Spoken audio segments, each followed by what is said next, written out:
Thank you, friends, for tuning in to From the Front Lines. This is Pastor Larry, and the date is January the 3rd, 2020. This is our first program for the new year. We're thinking about the uniqueness of man. Last week we looked at part 1, and today we're going to be looking at part 2, and Lord willing, next week we'll be looking at part 3.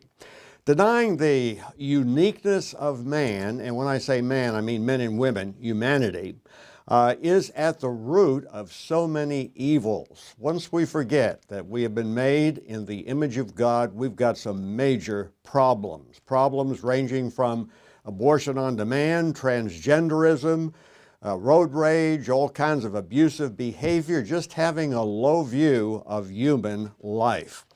The Bible makes it very clear that we've been made in the image of God. And so just as there is a similarity between the lines and little squiggles at the tip of your finger and on the piece of paper where your print has been placed, just as there is a resemblance, a similarity, so too with human beings, there is a similarity with God. It's not a physical similarity, but it is a spiritual similarity. We have righteousness, a measure of righteousness, true knowledge. We can plan. There are many things that God does that man can do in limited measure, and that's what it means to be made in the image of God. As we looked at last week, the U.S. Constitution states that all men, and of course that means men and women, are created equal. That's really the cornerstone of civilized society. That's a God truth. That's not something that some group of scholars have determined, some kind of official panel of bioethicists, but that's something that God says. It is rooted in our very, very nature. And if we forget that, we are in bad shape. And I really believe that's what's happened today in the 21st century, even in the 20th century. Once we have thrown the Bible out and we throw out the concept that we are unique, men and women, even unborn babies are unique, then we've opened Pandora's box. And so last week I mentioned several proofs for the uniqueness of man, and to those proofs I want to add one more that shows that we're very different from the animals, and that is that man is unique because of man's sense of futurity. Man can think of the future. Men and women have a sense of the future. The future has an impact on our lives, and we understand that. So just think of Bible prophecy. Why would God give Bible prophecy if we did not have that concept of futurity, if we could not look at the future, know the future, and plan on the basis of the future? And so not only do humans think about thinking, but we think about the future. Humans alone ask the question, how will the future affect me? Only humans look at significant trends. Only humans think of what's going to happen next year and the year after, and how is that going to affect us today, and how should we plan for the future? You know, state wildlife commissions know that they have to limit the harvesting of fish and game, and so therefore they have fishing seasons, hunting seasons, bag limits, and so on and so forth. They have to harvest just the right amount. Too many animals or fish will wipe out the population for the future. Now, wolves and mountain lions don't think that way. No mountain lion ever refrained from killing and eating a deer because that would jeopardize the number of deer in the future. No fox or coyote or bobcat ever refrained from pouncing on a rabbit because too many rabbits have already been killed, and that would damage the future of the number of rabbits. So animals do not have a sense of futurity, but we do. Parents, for example, tell their teenagers, Johnny, lower the volume on your ghetto blaster. You know, when you're 50 years old, you'll be deaf. That parent is thinking about Johnny's future. So we are unique.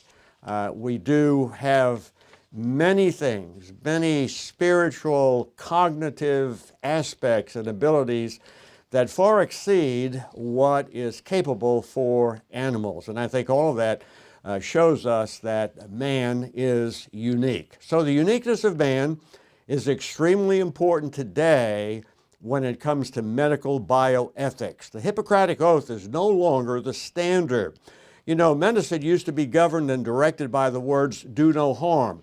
Now we are, quote, in the age of do harm medicine. There is a book that I want to highly recommend. I'm hoping to do an interview or two with the author. It is titled, The Culture of Death, The Age of Do Harm Medicine. The author, Wesley J. Smith, is an attorney who is an advocate for patients' rights and for human dignity, even at the end of life. His book, The Culture of Death, reveals how more and more doctors have withdrawn from the Hippocratic Oath of do no harm. That's no longer a consideration.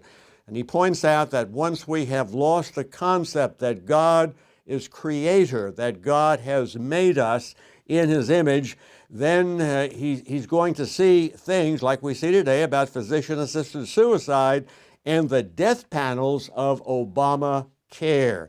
And he has been a great advocate of removing anything such as a death panel, and I certainly commend him in that. In 1970, some 50 years ago, there was an editorial in the magazine California Medicine, and 50 years ago, it warned the readers that we are in great danger. It said this: the traditional Western ethic has always placed great emphasis on the intrinsic worth and equal value of every human life, close quotes. And then it went on and said these, and these are kind of frightening words. It said, the sanctity of life ethic has been the basis for most of our laws and much of our social policy, and has been the keystone of Western medicine. This traditional ethic is being eroded at its core and may eventually be abandoned, close quotes. Now that was said 50 years ago. I think this dire prophecy has come true at the present time. So no longer is there a great emphasis on the intrinsic worth and equal value of every human life. And I maintain that because of that very fact that was predicted in that magazine some 50 years ago, because of that, we see things like Roe v. Wade. That was a decision in 1973, and then in 1973 there was the influential philosopher Joseph Fletcher. He spoke about situation ethics, and he said this: we have to cut loose from absolute moral rules, and we have to, quote, shift to reasoned choice as basic to morality. Reasoned choice. In other words, if having a person live is going to, that person is going to be a useless eater, that person is not going to be able to function, person is not going to be able to do anything valuable to society, that person is a useless eater, and that person needs to be deleted. Fletcher has become the patriarch of modern medical ethics. In 1973, he made a distinction between human status and personal status, or between being a human and being a person. Fletcher said you could be a human and not really a person. And if you are a human but not a person, then persons have a special dignity, but all humans do not. So just because you're a living and breathing human being does not mean that you enjoy personhood. And so, you know, it's very interesting. I'm pro-life all the way, but some of us pro-lifers really do not understand how radical our cultural drift has been into this culture of death. Some pro-lifers will correctly argue that the fertilized human egg has all the chromosomal material necessary to constitute it as fully human. And I think that's very important. That should be very convincing to everyone. But remember, Joseph Fletcher and others of his stripe are not impressed. Why? Because they make a distinction between humanity and personhood. All of humanity may not have personhood. And so as we're going to see, even a 1-year-old newborn baby is not, according to them, a person. Human, yes, a person No. And that is kind of what some have considered post-birth abortion. Joseph Fletcher established a beachhead like the proverbial camel with its head in the tent. The camel then moved into the tent. Well, Fletcher had his head in the tent, and so did someone else who is a very, very distinguished professor at Princeton University. He spoke about species membership. Singer said species membership is irrelevant. Singer said that some animals are persons, including whales, dolphins, monkeys, dogs, cats, pigs, seals, bears, cattle, sheep, and so on. On the other hand, Singer observed that some humans would not qualify as persons. Newborn human infants, they don't qualify as persons. Patients with advanced Alzheimer's disease or other severe cognitive disabilities may be human, but they're not persons, and therefore they do not have special dignity, and they don't have a right to continue living. So once again, species membership, according to these people, is really irrelevant, according to Peter Singer. In this new scheme of things, a person is not a person unless he or she is capable of valuing their own existence. It must be aware of its own value, of its own existence. And so who is capable of valuing its own existence? Babies are not. They may be 1 year old. They may be 2 years old.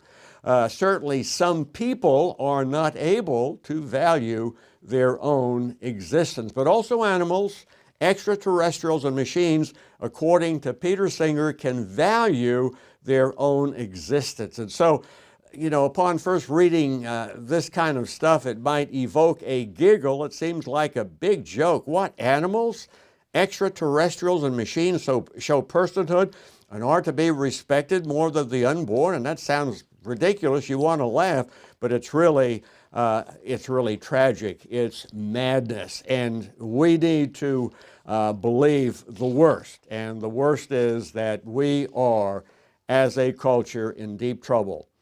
In 1920, two highly esteemed and very respected academics in Germany published a book titled, now let me read the title, Permission to Destroy Life Unworthy of Life. In other words, there's some human life that is unworthy of continuing to live. The book was written by Carl Bindig and Alfred Herge, and this Herge fella, and Carl Bindig said there is human life that is unworthy of life. It was based on the unbiblical and destructive notion that some humans have greater moral worth than other humans, and that there are humans who have little or no moral worth. And so we see them speaking about incurable idiots.